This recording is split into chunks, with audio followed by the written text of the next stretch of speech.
Alors bonjour, mon nom est Joanne, je suis bénévole de l'organisme parmi nous depuis quelques années.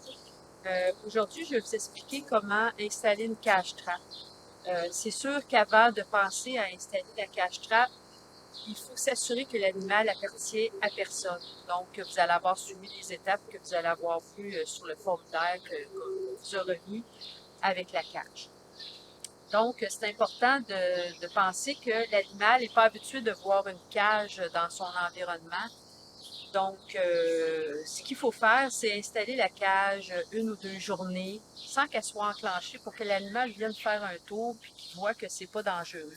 Alors, vous allez mettre le bol tout près, il va venir manger puis il va voir que c'est pas dangereux. Par la suite, ce qu'on peut faire aussi, c'est l'ouvrir. Et il y a certaines cages qui ont un crochet. Sinon, on prend un bâton comme ça, on fait passer d'un côté à l'autre pour que le panneau reste ouvert. On met de la nourriture un petit peu sur le bord, jusqu'au temps, dans le fond, que l'animal se rende. C'est des petites surprises, quelque chose qui sent bon. On pousse le bol au fond, après le clapet, juste comme ça. Il ne faut pas le coller trop près du clapet, sinon ça pourrait nuire au mécanisme. Donc, une fois que vous avez installé le plat, vous pouvez mettre de la pâtée ou de la sardine. La sardine attire beaucoup les chats. Le chat va rentrer de plus en plus proche. Et quand vous voyez que le chat a été mangé et qu'il a plus peur de la cage, là, c'est le temps de l'enclencher. Alors, le petit mécanisme ici est relié au petit clapet. On met le crochet juste ici.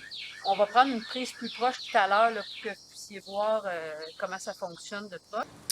Alors voici une prise un petit peu plus près là, pour que vous puissiez voir vraiment le mécanisme de la cage trap.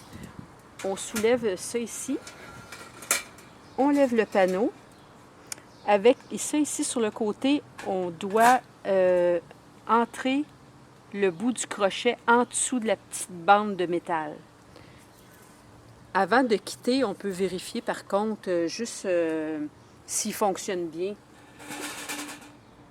Ça fonctionne bien. À ce moment-là, on reprend comme ça. On repositionne notre crochet et là, on est certain que ça va fonctionner. Et là, elle est enclenchée. Quand l'animal va venir et que ses pattes vont se poser sur le clapet, la cage va se fermer, comme ça. Donc, l'animal ne sera pas blessé parce qu'il va être au fond, ses pattes vont... Et c'est tellement rapide, le mécanisme, que l'animal va... il n'y a pas de danger qu'il soit blessé. Bon, c'est sûr qu'il y a toujours un danger qu'il y ait un autre chat qui suive en arrière, mais il va avoir un bon coup de panneau, mais c'est des risques à prendre.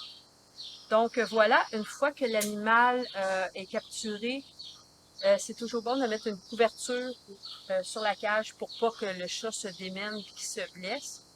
Je pense que je l'ai pas mentionné tantôt, c'est que ça soit aussi un endroit qui est stable pour que la cage ne bouge pas.